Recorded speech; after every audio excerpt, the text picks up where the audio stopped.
महत्त्वाच्या बातमीनं बुलेटिनची सुरुवात आपण करणार आहोत। नागपूरमध्ये आज ओबीसी कुणबी महासंघाकडून मोर्चा काढण्यात आलेला आहे आणि मराठा समाजाला सरसकट कुणबी प्रमाणपत्र द्यायला या संघटनांनी विरोध केलाय। जोपर्यंत लेखी स्वरूपाचं आश्वासन मिळत नाही, मागण्या मान्य होत नाहीत, तोपर्यंत आंदोलन मागे घेतलं जाणार नाही अशी भूमिका ओबीसी महासंघानं घेतलेली आहे। आणि या पार्श्वभूमीवर आज संविधान चौक ते जिल्हाधिकारी कार्यालयापर्यंत हा मोर्चा काढला जातोय।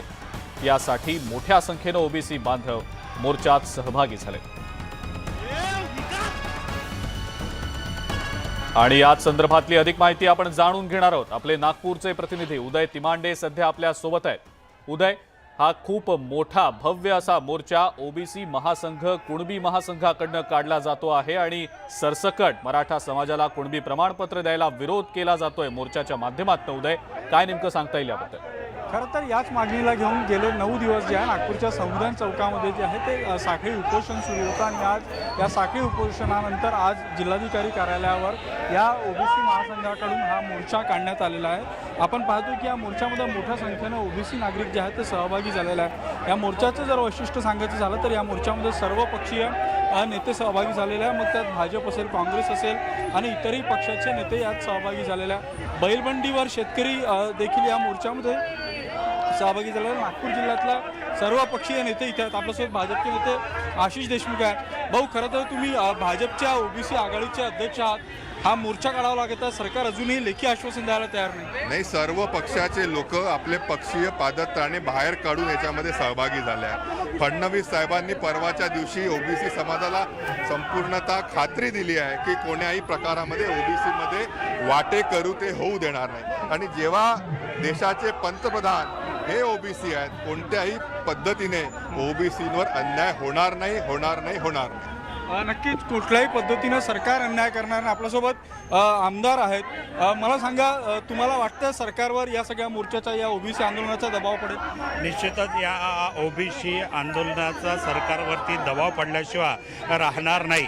ज्या पद्धतीनं मराठ्यांना कुणब्यांचे प्रमाणपत्र देण्याचं शासनानं जाहीर केलं तेव्हापासून ओबीसीमध्ये जनजागृती निर्माण झालेली आहेत आणि या जनजागृतीच्या माध्यमातून 60% ओबीसी समाज एकत्र झालेला आहे। आज रस्त्यावरती विविध जिल्ह्यांमध्ये अशा प्रकारची आंदोलनं सुरू आहे आणि या आंदोलनाच्या माध्यमातून शासनाला याची दखल घ्यावी लागेल आणि ओबीसीची जनगणना असो इतर ज्या रास्त मागण्या होत्या त्या शासनाला मंजूर कराव्याच लागेल। नक्कीच आपण पाहतोय की या मोर्चाच्या निमित्तानं, या आंदोलनाच्या माध्यमातून जो आहे तो सरकारवर दबाव निर्माण करण्याचा प्रयत्न जो आहे तो केला जातोय आणि सरकारला या सगळ्या मागण्यांची दखल घ्यावी लागेल। या सगळ्या आंदोलनाचे आयोजक आपल्यासोबत आहे बबनराव तायवाडे सर, हा मोर्चा निघत आहे, सरकारची काही भेटीची काही तुम्हाला निमंत्रण आलं? अजूनपर्यंत आलेलं नाही।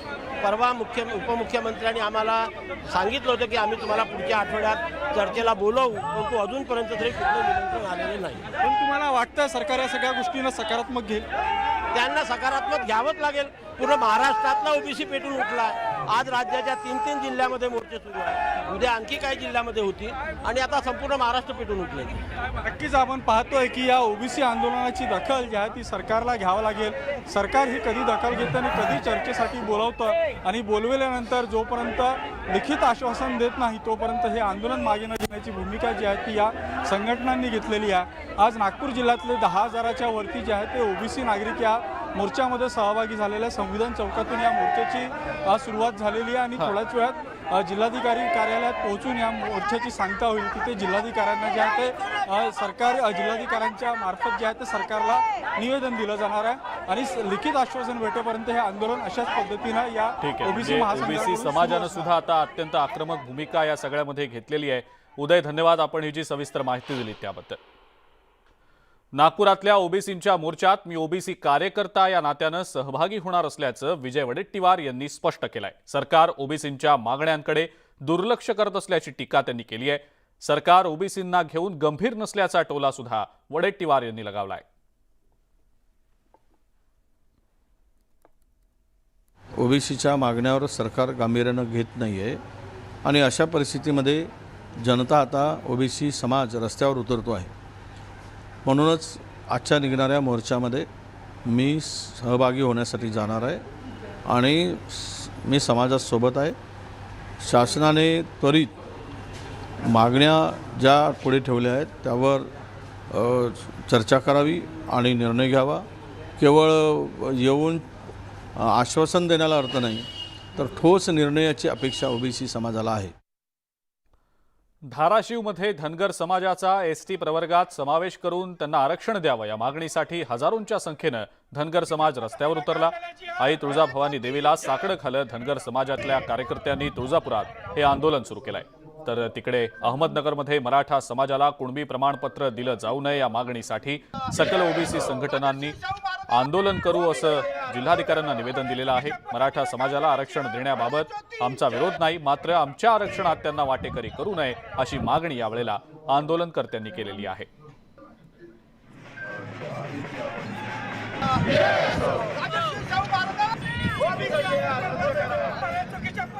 आरक्षणाच्या मुद्द्यावरनं मराठा समाज आक्रमक झालाय आणि अशातच बीडमधल्या तांदळा या गावात आरक्षणाच्या मागणीसाठी साखळी उपोषण करण्यात आलं. सरसकट कुणबी प्रमाणपत्र द्यावं अशी मागणी करण्यात आली आणि यासाठी महिला आणि ग्रामस्थांनी गावात वाजत गाजत दिंडी काढून साखळी उपोषण केलंय. सरकार निर्णय घेईपर्यंत साखळी उपोषण सुरूच ठेवण्याचा निर्धार करण्यात आलेला आहे. तर दुसरीकडे हिंगोलीच्या वसमत तहसील कार्यालयावर मराठा आरक्षणाच्या मागणीसाठी बोराळा इथल्या ग्रामस्थांनी बैलगाड्यांसह मोर्चा काढलाय. या मोर्चात जवळपास 50हून अधिक बैलगाड्यांसह मराठा बांधव सहभागी झाले.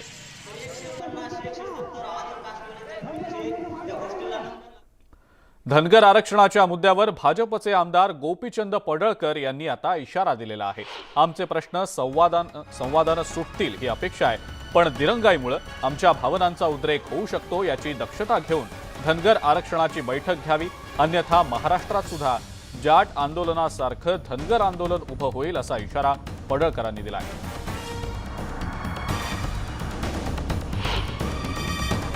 धनगर समाजाच्या आरक्षणाच्या अंमलबजावणी बाबतीत तात्काळ सरकारनं गांभीर्यानं दखल घेऊन बैठक लावावी आणि याबरोबर हायकोर्टामध्ये जी आमची केस चालू आहे त्या केसमध्ये डे टू डे केस चालली पाहिजे. त्याबद्दल सरकारनं तशा पद्धतीनं हायकोर्टाकडे आपली भूमिका मांडली पाहिजे. तुम्ही तात्काळ बैठक नाही घेतली तर या विषयामध्ये धनगर समाज हा तीव्र आंदोलन करण्याच्या तयारीमध्ये आहे.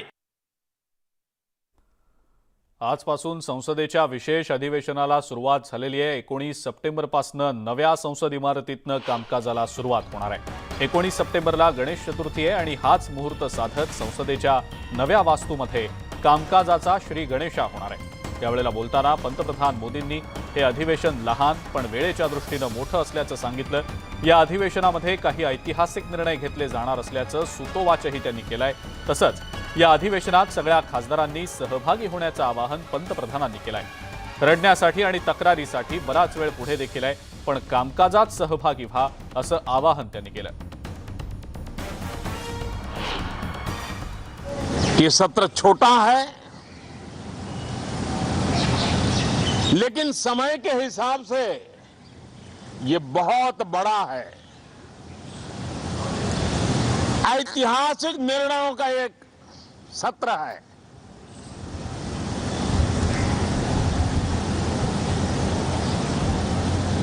ये सत्र की एक विशेषता ये तो है कि आप 75 साल की यात्रा हम नए मुकाम से आरंभ हो रही है. रोने धोने के लिए बहुत समय होता है, करते रहिए.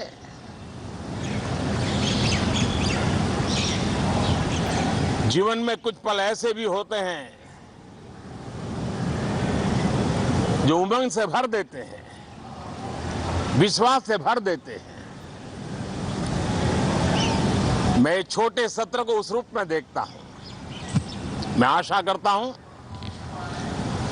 कि पुरानी बुराइयों को छोड़ करके उत्तम से उत्तम अच्छाइयों को साथ लेकर के हम नए सदन में प्रवेश करेंगे. गणेश चतुर्थी का पावन पर्व है.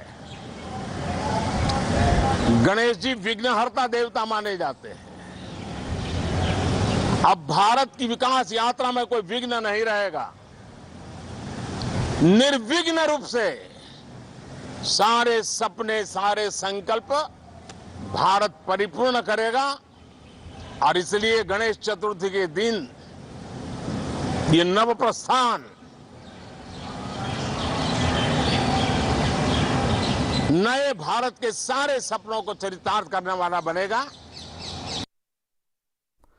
बाबा रामदेव यांनी जे सनातनला शिव्या देत आहेत त्यांना 2024 साली मोक्ष मिळेल अशी टीका वाराणसी इथं केलेली होती आणि त्यावर सामनाच्या अग्रलेखातनं उत्तर देण्यात आलेलं आहे। तामिळ भूमीवर आज सनातन धर्माची पताका फडकतीये तेव्हा राजकीय विचार आणि धर्म यांची गल्लत करू नये असा सल्ला सामनातून रामदेव बाबांना देण्यात आलेला आहे। रामदेव बाबा आणि भाजपच्या लोकांना सनातन धर्माविषयी जी चिंता वाटतेय ती पोकळ तर आहेच, परंतु भंपक असल्याची टीका देखील करण्यात आलेली आहे। मोक्ष उद्योगाचं पेटंट पंतप्रधान मोदींनी उद्योगपती बाबा रामदेव यांना दिलं असेल तर 2024 साली हा मोक्ष उद्योग साफ कोसळून पडेल अशी टीका देखील करण्यात आलेली आहे। तर सामना वृत्तपत्राला जाहिराती मिळाव्यात यासाठीच रामदेव बाबांवर टीका करून त्यांना धमकावलं जात असल्याचा आरोप आमदार नितेश राणेंनी केलाय। बाबा रामदेव यांनी वाराणसीत जी टीका केली होती त्यावर सामनाच्या अग्रलेखाच्या माध्यमातून उत्तर देण्यात आलेलं आहे। तामिळ भूमीवर आज सनातन धर्माची पताका फडकतीये तेव्हा राजकीय विचार आणि धर्म यांची गल्लत करू नये असा सल्ला सामनातून रामदेव बाबांना देण्यात आलेला आहे। मोक्ष उद्योगाचं पेटंट पंतप्रधान मोदींनी उद्योगपती बाबा रामदेव यांना जर दिलं असेल तर 2024 मध्ये हा मोक्ष उद्योग साफ कोसळून पडेल अशी टीका देखील करण्यात आलेली आहे। तर सामना वृत्तपत्राला जाहिराती मिळाव्यात यासाठीच रामदेव बाबांवर टीका करून त्यांना धमकावलं जात असल्याचा आरोप नितेश राणेंनी केला। विजय वडेट्टीवार ओबीसी मोर्चामध्ये सहभागी झाले, ते सध्या माध्यमांशी बोलतायत। ओबीसीच्या मागण्या पूर्ण व्हाव्या ही या मोर्चाची मागणी आहे आणि म्हणूनच मी सुद्धा या मोर्चात ओबीसीचा कार्यकर्ता म्हणून सहभागी झालेलो आहे आणि समर्थन देण्यासाठी सहभागी झालो आहे। या लढाईत मी सहभागी आहे। यांच्या हक्कासाठी आणि विरोधकांची एकच मागणी आहे तर मग मोर्चा काढण्याची काय गरज आहे? ते सत्ताधाऱ्यांना आपण विचारलं पाहिजे। सत्ताधारी सहभागी होत आहेत तेच सरकारला जर सांगितलं तर हा मोर्चा काढायची पाळी आली नसती। पण दोन्हीकडे डबल ढोलकी कोणी करू नये, डबल ढोलकी कोणी वाजवू नये अशी सुद्धा माझी त्यांना विनंती आहे। राज्य सरकारला नेमका काय मागण्या म्हणजे तुम्ही म्हणता की ओबीसी समाजाला आरक्षण, मराठ्यांना त्या अंतर्गत आरक्षण देऊ नये, पण जनगणना करावी, आमचे स्वाधार योजना लागू करावी, हक्काचे आमचे त्यांचे वसतिगृह सुरू करावेत। आपल्यासोबत विरोधी पक्षनेते विजय वडेट्टीवार आहे, भाऊ आज मोठ्या पुढे चला काय करते समोर करते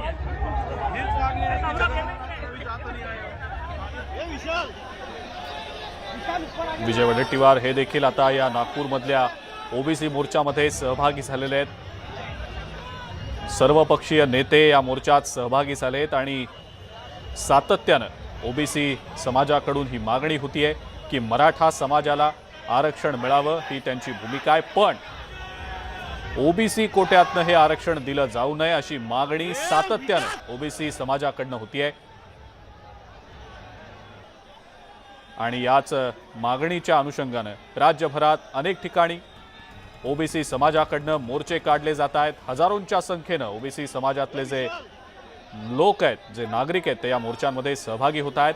नागपुरात सुद्धा हा ओबीसी समाजाचा, ओबीसी महासंघाचा मोर्चा निघालेला आहे आणि या मोर्चामध्ये सर्वपक्षीय नेते सहभागी झाले। काही वेळापूर्वीच विजय वडेट्टीवार यांची देखील प्रतिक्रिया आपण ऐकली। संविधान चौक ते जिल्हाधिकारी कार्यालयापर्यंत हा मोर्चा आहे। मराठा समाजाला कुणबी प्रमाणपत्र द्यायला ओबीसी महासंघानं, ओबीसी समाजानं विरोध केलेला आहे आणि ओबीसी कुणबी महासंघाचा हा मोर्चा हजारोंच्या संख्येनं कार्यकर्ते या मोर्चात सहभागी। सगळ्या मागण्यांना गांभीर्याने घेत नाही अशी स्थिती आहे का? नाही, नक्कीच या मागण्या गांभीर्याने घेत नाही म्हणूनच रस्त्यावर ओबीसीना उतरावं लागलं आहे। हे सरकार ओबीसीकडे दुर्लक्ष करत आहे आणि डबल ढोलकी हे सरकार वाजवत आहे। एकीकडे त्यांचे प्रतिनिधी मोर्चात यायचे, कशाला गरज आहे? सरकारकडून ही मागण्या पूर्ण करून घ्याव्या। इकडे येण्यापेक्षा ओबीसी समाजाला मोर्चा काढायची गरज पडली नसती। भाऊ, जरांगे पाटलांच्या मागण्यांसाठी ज्या पद्धतीनं सरकारचं शिष्टमंडळ वारंवार जात होतं, चर्चा करत होती, त्या पद्धतीनं कुठेतरी ओबीसींकडे दुर्लक्ष केलं जात आहे का? नक्कीच हे सरकारचं दुर्लक्ष आहे। त्यांचं आंदोलन सोडलं, आम्हाला आनंद आहे, पण आमचा कार्यकर्ता 8 दिवसापासून उपोषणाला बसल्यावर दुर्लक्ष करत आहेत म्हणजे ओबीसीला हे हलक्याने घेत आहेत असा त्याचा अर्थ होतो। आम्ही हे म्हणून आज हा मोर्चाच्या माध्यमातून इशारा देण्यासाठी हा जनसमुदाय आलेला आहे आणि त्याला पाठिंबा देण्यासाठी मी आलेलो आहे. भाऊ, तुम्ही रस्त्यावरची लढाई लढताय, सभागृहातली लढाई तुमची कशी असेल? सभागृहाची लढाई सुद्धा लढेल, दोनही लढाया लढू, जनतेच्या बरोबरची लढाई लढू आणि सभागृहातील संविधानिक लढाई जी आहे हक्काची ती सुद्धा संविधान पद्धतीने लढू. नक्कीच ही लढाई आता रस्त्यावर ओबीसींची लढली जाते. इथून पुढे ही लढाई जी आहे ती सभागृहात देखील लढू असं आश्वासन जे आहे ते विरोधी पक्षनेते विजय वडेट्टीवार यांनी या मोर्चात सहभागी झाल्यावर दिला. व्हिडिओ जर्नलिस्ट प्रशांत मोहतसा, उदय तिमांडे, न्यूज 18 लोकमत, नागपूर. ओबीसी कुणबी महासंघाचा हा भव्य असा मोर्चा नागपुरात काढला जातोय आणि या मोर्चामध्ये सर्वपक्षीय नेते सहभागी झालेले आहेत. उपमुख्यमंत्री देवेंद्र फडणवीस यांनी इंडिया आघाडी आणि काँग्रेसवर जोरदार टीका केली आहे. इंडिया आघाडी नेतृत्वहीन असून इथं कोणीच एकमेकांचं ऐकायला तयार नाही असा टोला त्यांनी लगावलाय. ज्या नेत्यांना त्यांच्या राज्यात स्थान नाही ते देश पातळीवरचे नेते असल्याचा टोला त्यांनी लगावला. तर काँग्रेसनं दिलेली आश्वासनं पोकळ असून ती फक्त कागदावरच राहतात अशी टीका सुद्धा फडणवीसांनी केली आहे. देखिए, जो इंडिया अलायंस है इसमें कोई भी एक दूसरे को नेता मानने को तैयार नहीं है. यहाँ पर जितनी पार्टियां हैं उससे दुगने नेता है, क्योंकि एक एक पार्टी में दो दो नेता भी है. तो इस प्रकार का अलायंस ये कभी कारगर नहीं होता. अलायंस ये कोहेसिव होना चाहिए. अलायंस इस प्रकार का होना चाहिए कि जो एक दूसरे को अकोमोडेट करे. रोज इनकी बयानबाजियाँ एक दूसरे के खिलाफ भी है और सबसे बड़ी बात यह है कि इनका एक दूसरे के राज्य में कोई वजूद नहीं है. राहुल जी सुबह क्या कहते हैं उनको शाम को याद नहीं रहता है, और शाम को क्या कहते हैं दूसरे दिन पता नहीं होता. तो राहुल जी भले ही कांग्रेस के बड़े नेता हो, लेकिन उनके बयानों को सीरियसली लेना ये मैं नहीं मानता बहुत आवश्यक है. आता काही सर्वपक्षीय नेत्यांना पोलिसांनी ताब्यात घेतल्याचं दिसतं आहे. दृश्य पाहतो आहोत आपण. अनिल देशमुख आपल्याला दिसत आहेत, त्याचसोबत विजय वडेट्टीवार सुद्धा दृश्यांमध्ये दिसत होते. मोठ्या संख्येनं ओबीसी समाजातले जे कार्यकर्ते आहेत ते या मोर्चामध्ये सहभागी झालेले होते. आपण ही नागपुरातली सध्या थेट दृश्य पाहतो आहोत. मराठा समाजाला सरसकट कुणबी प्रमाणपत्र द्यायला कुणबी ओबीसी महासंघानं विरोध दर्शवलेला आहे. जोपर्यंत लेखी स्वरूपाचं आश्वासन मिळत नाही, मागण्या मान्य होत नाहीत, तोपर्यंत हे आंदोलन मागे घेतलं जाणार नाही अशी भूमिका ओबीसी महासंघानं घेतलेली आहे. संविधान चौक ते जिल्हाधिकारी कार्यालयापर्यंत हा मोर्चा काढला जातोय. उदय तिमांडे आपले प्रतिनिधी आपल्या सोबत आहेत सध्या. उदय, काही नेत्यांना पोलिसांनी ताब्यात घेतल्याचं दिसतंय. नक्कीच या सगळ्या राष्ट्रीय ओबीसी महासंघाचा संविधान चौकातून निघालेला मोर्चा जो आहे स्वागतवान शब्दात पोलिसांनी सांगितलेला आहे. आणि जे यांचं प्रमुख शिष्टमंडळ आहे या मोर्चाचं आणि जे सर्वपक्षीय विदर्भातले ओबीसी आमदार आणि खासदार या मोर्चासाठी एकत्रित झालेले त्यांना पोलिसांच्या गाडीत बसवून द्यायचे जिल्हाधिकारी कार्यालयात नेलं जातं आणि तिथे जिल्हाधिकाऱ्यांना निवेदन दिलं जाईल आणि जिल्हाधिकाऱ्यांसोबत जे आहे ती या सगळ्या मागण्यांच्या बाबतीत चर्चा केली जाणार आहे. खरं तर इतक्या मोठ्या प्रमाणात जे आहे ते कार्यकर्ते सर्वपक्षीय यात सहभागी झाले होते. त्याच पद्धतीने सर्व नेते आणि लोकप्रतिनिधी देखील या मोर्चात सहभागी झाले होते. त्यामुळे आता हे निवेदन दिल्यानंतर हे निवेदन जिल्हाधिकाऱ्यांच्या मार्फत जे आहे ते सरकारपर्यंत पोहोचवलं जाणार आणि लवकरात लवकर सरकारनं चर्चेसाठी बोलवावं अशी मागणी जी आहे ती या निमित्तानं केली जाणार आहे. बरोबर आहे. आणि उदय, सातत्यानं सर्वपक्षीय नेते हेच सांगतायत की सरकारनं आता काहीतरी गांभीर्यानं भूमिका घेतली पाहिजे ओबीसी समाजाच्या दृष्टीनं. उदय, त्याबद्दल नेमकं काय सांगताय? नक्कीच ज्या पद्धतीनं राज्याचा जर विचार केला तर जवळपास 400 जातींचा समावेश ओबीसी समाजात होतो. त्यामुळे ज्या पद्धतीने जरांगे पाटलांना मागणी केली होती की सरसकट मराठ्यांना कुणबीमधून आरक्षण देण्याची, जर ही मागणी जर सरकारनं मान्य केली तर नक्कीच आधीच अल्प असलेल्या आरक्षणामध्ये वाटेकरी वाढतील आणि त्यांचा फायदा जो आहे तो कुठल्याही समाजाला योग्य रीतीनं होणार नाही. त्यामुळे या सगळ्या मागणीला जो आहे तो ओबीसी नेत्यांचा विरोध आहे. आणि या आधी देखील आपण पाहिलं होतं की उपमुख्यमंत्री देवेंद्र फडणवीस यांनी या सगळ्या आंदोलनकर्त्यांची भेट घेऊन त्यांना आश्वस्त केलं होतं की ओबीसी समाजाच्या आरक्षणाला कुठलाही धक्का लागणार नाही. मात्र जोपर्यंत लिखित स्वरूपात ही मागणी पूर्ण केली जात नाही, जोपर्यंत सरकार सोबत चर्चा होऊन जोपर्यंत लिखित आश्वासन दिलं जात नाही तोपर्यंत हे आंदोलन मागे न घेण्याची भूमिका जी आहे ती या सगळ्या आंदोलनकर्त्यांनी दिसलेली आहे. ठीक आहे. खरं तर जरांगे पाटलांच्या या मागणीनंतर कुठेतरी ओबीसी समाजाचा वातावरण होता की सरकार जर जरांगे पाटलांच्या मागणीला बळी पडलं तर ओबीसी समाजावर हा मोठा अन्याय होईल. आणि जर विदर्भाचा विचार केला तर विदर्भात मोठ्या संख्येने जो आहे तो ओबीसी समाज आहे. त्यामुळे एका बाजूने ओबीसी समाजावर अन्याय आणि दुसऱ्या बाजूला राजकीय पक्षांचं ठीक आहे. ध्रुवीकरण म्हणजे सरकारनं ओबीसी समाजावर अन्याय करू नये अशी मागणी ओबीसी कुणबी महासंघानं केलेली आहे. उदय, धन्यवाद, सविस्तर माहिती आपण दिलीत त्याबद्दल. राज्यामध्ये आरक्षणासाठी सगळ्याच पक्षांनी एल्गार पुकारलेला आहे आणि अशातच राज्याचे अन्न आणि नागरी पुरवठा मंत्री छगन भुजबळांनी ओबीसी आंदोलनकर्त्यांची मुख्यमंत्री आणि उपमुख्यमंत्री चर्चा करणार असल्याची माहिती दिलेली आहे. मराठा समाजाला आरक्षण देताना कुठल्याही इतर आरक्षणाला धक्का लागणार नाही असा सल्ला त्यांनी सरकारला दिलेला आहे.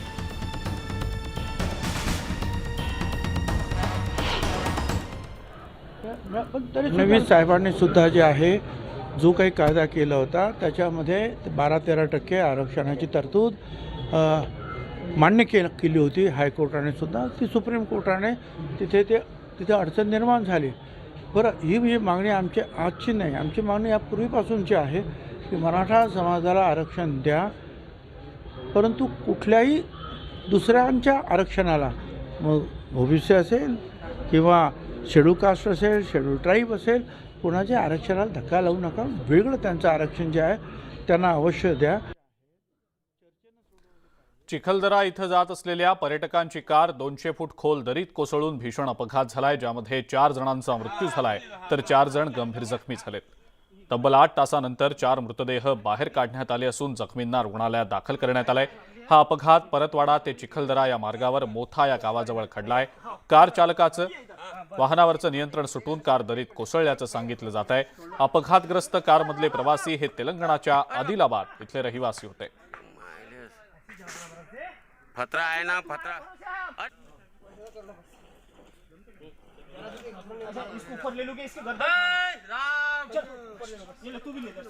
काय कर तुला पहिले उन्होंने मांगा थी.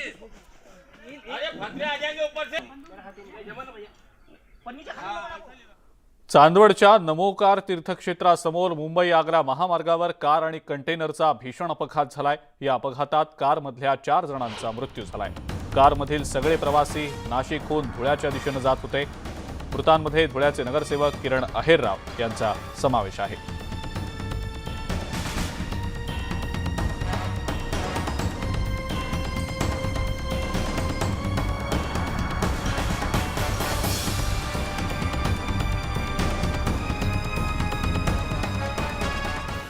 नंदुरबारमधनं वाहणाऱ्या तापी नदीला यंदाच्या हंगामातला पहिला पूर आलेला आहे. मध्य प्रदेशमध्ये झालेल्या मुसळधार पावसानंतर हतनूर धरणातनं तापी नदीपात्रात विसर्ग होतोय. जिल्ह्यातल्या सारंगखेडा आणि प्रकाशा बॅरेजचे 26 दरवाजे पूर्ण क्षमतेनं उघडण्यात आलेत आणि त्यामुळेच सध्या तापी नदी दुथडी भरून वाहतीये. तर नंदुरबारमधल्या अतिदुर्गम भागात नर्मदेचं पाणी थेट टेकड्यांवरच्या घरांपर्यंत पोहोचलंय. यामुळे जनजीवन विस्कळीत झालंय. धडगाव आणि अक्कलकुवा तालुक्यातल्या नागरिकांना सतर्कतेचा इशारा देण्यात आलेला आहे.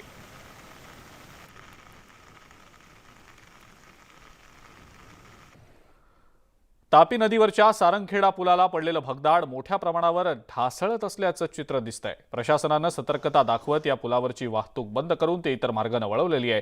तापी नदीत मोठ्या प्रमाणावर पाण्याचा विसर्ग सुरू आहे आणि यामुळेच पुलाला हादरे बसतायत.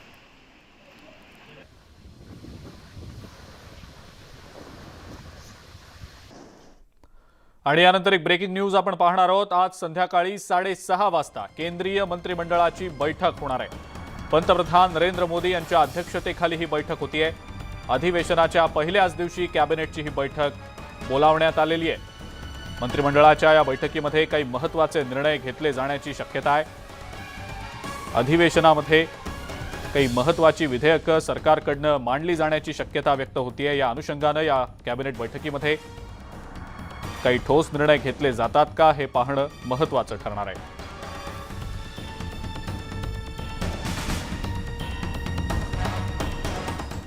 हतनूर धरणाचे दरवाजे उघडून तापी नदीत विसर्ग केला गेल्यानं शहरातील पालिकेची जलशुद्धीकरण यंत्रणा कोलमडून पडलेली आहे. तापी नदीतल्या बंधाऱ्यातनं शहरासाठी उचल होणाऱ्या पाण्यामध्ये गाळ वाढल्यानं पंपिंग यंत्रणा सलग 7 तास बंद होती आणि त्यामुळे पाणी पुरवठा रोटेशन 2 दिवसांनी पुढे लोटलं जाणार आहे. म्हणजेच शहरात 10 ऐवजी 12 दिवसांनी पाणी पुरवठा होईल। पालिका जलशुद्धीकरण 12 MLDची यंत्रणा कार्यान्वित आहे, मात्र गाळाचं प्रमाण पाहता ती देखील पुरेशा क्षमतेनं कार्यान्वित नाही आणि त्यामुळे गेले 2 दिवस पाणी पुरवठा झालेल्या सगळ्या भागांना गाळ मिश्रित पाणी मिळालंय।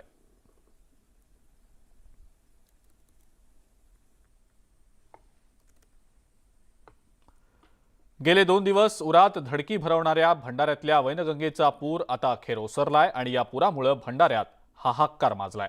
या पुरानं तब्बल 3881 हेक्टरवरच्या शेतीचं नुकसान झालंय।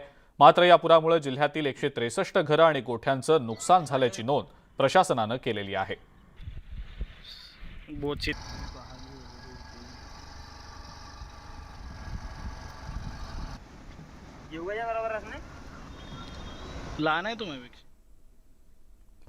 गुजरातमध्ये सुद्धा पावसानं थैमान घातलंय। मुसळधार पावसामुळे भरूच शहरात पाणी साचलंय आणि इथलं जनजीवन पूर्णपणे विस्कळीत झालंय। तर नर्मदा नदीवर बांधण्यात आलेल्या सरदार सरोवर धरणातल्या पाणीसाठ्यात वाढ झालेली आहे। अशातच पाणी पातळी नियंत्रित ठेवण्याचे धरणाचे 23 दरवाजे उघडण्यात आले असून धरणातनं पाण्याचा विसर्ग करण्यात आलेला आहे।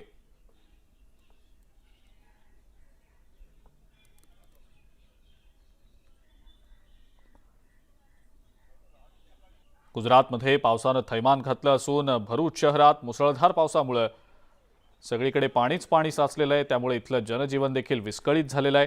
नर्मदा नदीवर बांधण्यात आलेल्या सरदार सरोवर धरणातल्या पाणीसाठ्यात सुद्धा वाढ झालेली आहे आणि त्यामुळे या धरणातनं विसर्ग पाण्याचा सध्या केला जातोय।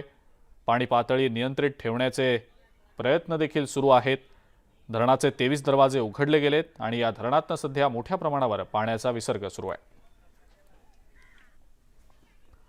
एक ब्रेकिंग न्यूज आपल्यापर्यंत येते ती बघूया। शिवसेना पक्ष आणि चिन्हाबाबत सुनावणी जी आहे ती आता 3 आठवड्यानंतर होण्याची शक्यता आहे।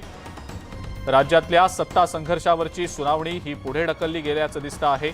आता ही सुनावणी 3 आठवड्यानंतर होण्याची शक्यता आहे।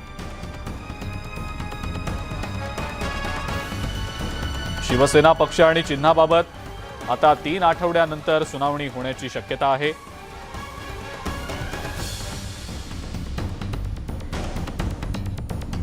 अधिक माहिती या संदर्भातली आपण जाणून घेणार आहोत। प्रशांत लीला रामदास आपले नवी दिल्लीचे प्रतिनिधी आपल्या सोबत आहेत सध्या। प्रशांत, सुनावणी आता पुढे ढकलली गेली आहे, 3 आठवड्यानंतर ही सुनावणी होणार असल्याचं समजतंय। प्रशांत, काय नेमकी अपडेट?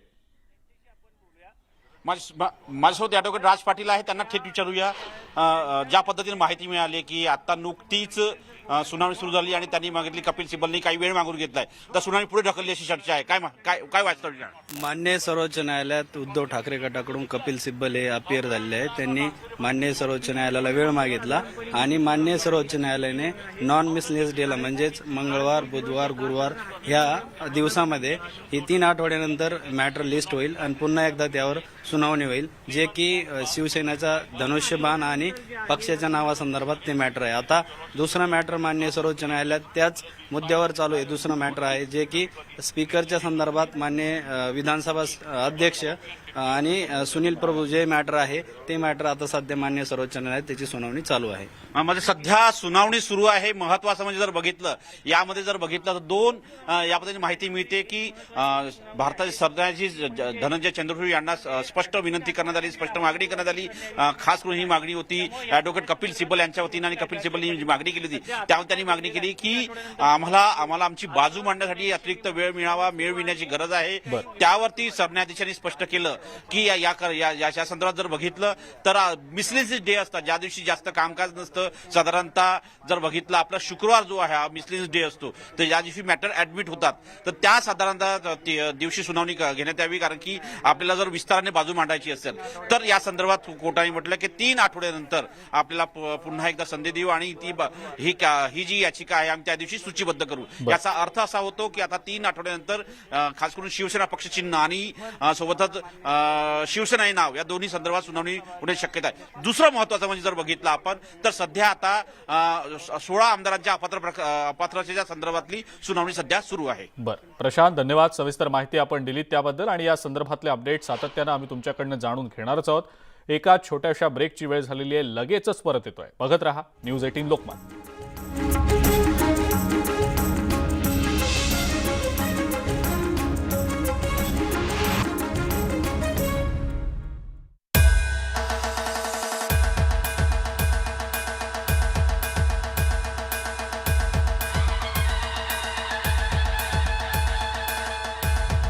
बाप्पा मोरया रे 19 ते 28 सप्टेंबर संध्याकाळी 5:24 फक्त न्यूज 18 लोकमतवर.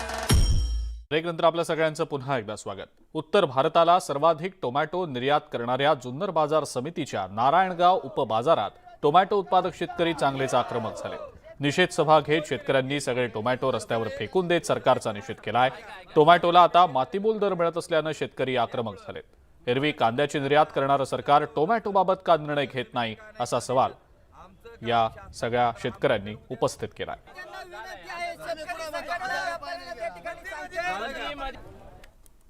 नेमका काय निर्णय आज तुमचा या ठिकाणी झालेला आहे? सरकारच्या विरोधात तुम्ही कसं पाऊल उचलणार त्या टोमॅटोच्या प्रश्नावर? टोमॅटोच्या संदर्भात आणि कांद्याच्या संदर्भामध्ये आपल्याला भविष्यामध्ये काय करायचं या संदर्भामध्ये एकत्र जमलेलो आहोत.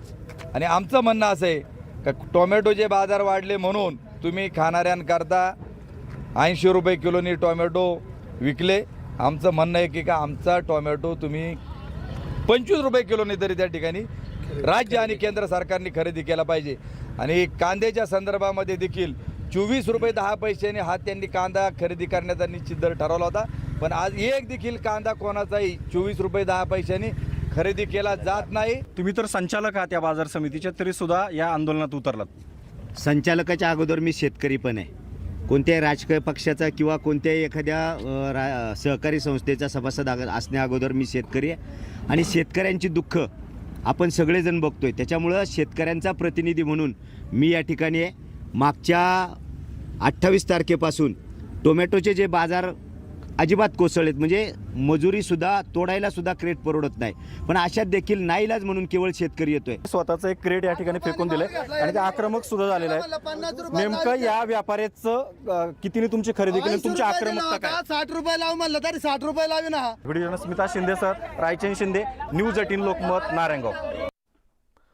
गणेश भक्तांचं आराध्य दैवत असलेल्या लालबागच्या राजाचं दर्शन घेण्यासाठी भाविकांनी आतापासूनच रांग लावलेली आहे. बाप्पाच्या भेटीसाठी भाविक केवळ मुंबई किंवा महाराष्ट्रातच नाही तर सुरत आणि इतर भागांमधून सुद्धा आलेले आहेत. बाप्पाचं दर्शन सर्वात आधी मिळावं अशीच या सर्वांची इच्छा आहे.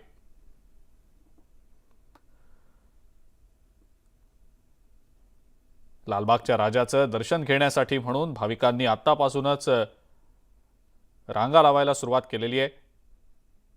बाप्पाच्या भेटीसाठी भाविक केवळ मुंबईतनच नाही तर सुरत आणि पुण्याहून देखील आलेले आहेत.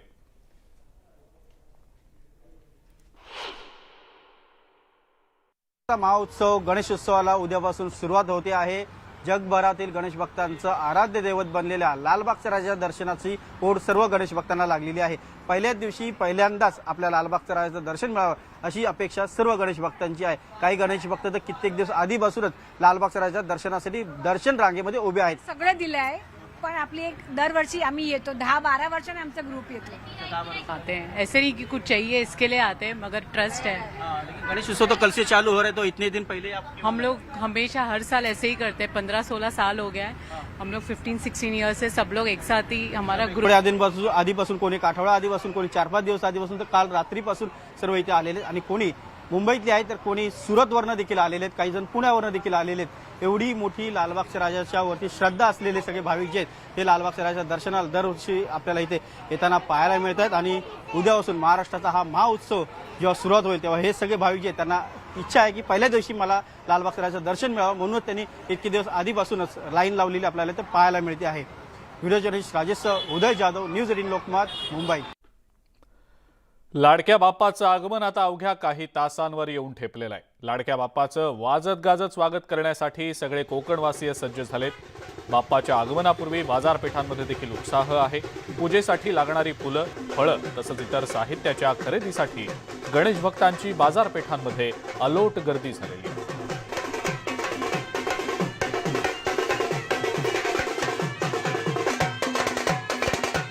बाप्पाच्या आगमनाला अगदी 4 दिवस शिल्लक राहिलेत आणि शेवटची लगबग आता आपण पाहतोय. बाजारपेठेमध्ये गर्दीसुद्धा वाढलेली आहे.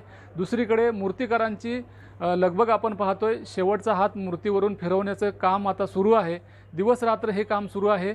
गेले अनेक दिवस मूर्तिकार बाप्पाच्या मूर्तीवरून आकार देण्याचं काम करत होता. ही त्यांची आता शेवटची लगबग आपण पाहतोय. गणेश उत्सव मोठ्या उत्साहामध्ये साजरा होणार आहे. गेले 2 वर्ष कोरोनामध्ये गेले, परंतु आता पुन्हा एकदा सगळे निर्बंध हटल्यानंतर गणेश भक्तांचा उत्साह वाढलेला आहे. मोठ्या प्रमाणात मुंबईकर चाकरमानी सुद्धा कोकणामध्ये येऊन दाखल होतील. आता यायला सुद्धा सुरुवात झालेली आहे. मूर्तीला सुद्धा मोठ्या प्रमाणात मागणी आहे. टिटवाळ्याचा गणपती असेल किंवा लालबागचा राजा असेल, या बाप्पाच्या मूर्तीला मोठ्या प्रमाणात मागणी आहे. परंतु यावर्षी महागाईच्या झळा असल्यामुळे मोठ्या मूर्तीपेक्षा छोट्या मूर्तीला अधिक मागणी असल्याचं मूर्तिकारांचं म्हणणं आहे. शिवाजी गोरे, न्यूज 18 लोकमत, दापोली, रत्नागिरी. भाविकांचा प्रतिसाद चांगला आहे, पण थोडीशी महागाईची झळा आहेत, पण भाविकांचा प्रतिसाद चांगला आहे, मोठ्या प्रमाणात आहे. मातीचे दर पूर्वी 125 रुपयाची मातीची पिशवी आता 500 रुपयाला मातीची पिशवी गेलेली आहे. म्हणजे जवळजवळ 5 पट 4 पट दर वाढलेले आहेत मातीचे. त्याच्यामुळे मातीचे गणपतींचे दर पण मोठ्या प्रमाणात वाढलेले दिसतात आपल्याला. मुंबईतल्या दादर इथल्या बाजारामध्ये गणेश आगमनापूर्वी खरेदी करण्यासाठी भाविकांची मोठी गर्दी झालेली आहे. फुलांच्या मखरांची खरेदी मोठ्या प्रमाणावर होतीये. बाजारात फुलांचे दर वाढलेले असले तरी खरेदीसाठी मोठी गर्दी आहे. बाप्पाचं आगमन आता अवघ्या काही तासांवर येऊन ठेपलेलं आहे आणि मोठ्या जल्लोषात बाप्पाचं स्वागत होणार आहे. भाविकांनी बोरिवली इथल्या फुल मार्केटमध्ये सुद्धा खरेदीसाठी गर्दी केलेली आहे. नागपूरच्या चितारळीमध्ये भाविकांची आजच गणपती बाप्पांना घरी नेण्यासाठीची लगबग सुरू असल्याचं दिसतंय. बाप्पांच्या मूर्तीच्या दुकानांच्या सोबतच पूजेसाठी लागणारं साहित्य सुद्धा खरेदी केलं जात आहे आणि याचाच आढावा घेतलाय आमचे प्रतिनिधी उदय तिमांडे यांनी. गणेशोत्सव सुरू व्हायला अवघा काही काळ शिल्लक असताना जे आहे ते नागपूरच्या चितारोळीमध्ये आपल्या लाडक्या बाप्पाला घरी नेण्याची लगबग भक्तांकडून सुरू झालेली आहे.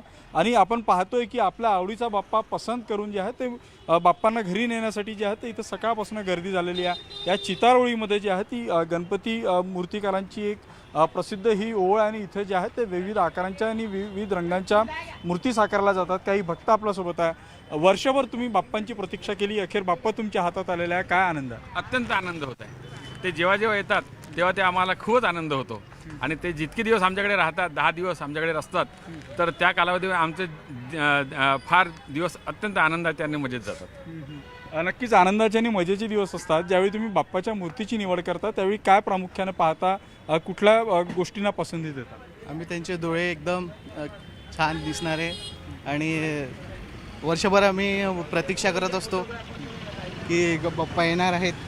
आता खूप छान वाटत आहे. गणपती बाप्पा मोरया. नक्कीच या भक्तांच्या चेहऱ्यावरचा जर आनंद पाहिला तर त्या आनंदावरून लक्षात येतं की गणेशोत्सव हा या भक्तांसाठी किती महत्त्वाचा असतो. त्यांच्या मूर्तीला घरी नेण्याला नागपूरमध्ये भक्त प्राधान्य देत असल्याचं आपल्याला पाहायला मिळतं आणि बाप्पासाठी आवश्यक असलेल्या इतर सजावटीचे दुकानं देखील या चितारोळीत लागलेलं आहे. एकूणच काय तर नागपूरकर लवकरात लवकर आपला बाप्पा आपल्या घरी कशा पद्धतीने नेता येईल यासाठी जे आहे ती लगबग करत असल्याचं चित्र नागपूरच्या चितारोळीमध्ये पाहायला मिळतं. व्हिडिओ जर्नलिस्ट प्रशांत मोहितेसह उदय तिमांडे, न्यूज 18 लोकमत, नागपूर. आणि यासोबतच महाराष्ट्र अनलिमिटेडमध्ये आता वेळ झाली आहे इथंच थांबण्याची. बुलेटिनमध्ये जाता जाता आपण एक नजर टाकूया राज्यातल्या महत्त्वाच्या शहरांमधल्या आजच्या तापमानावर.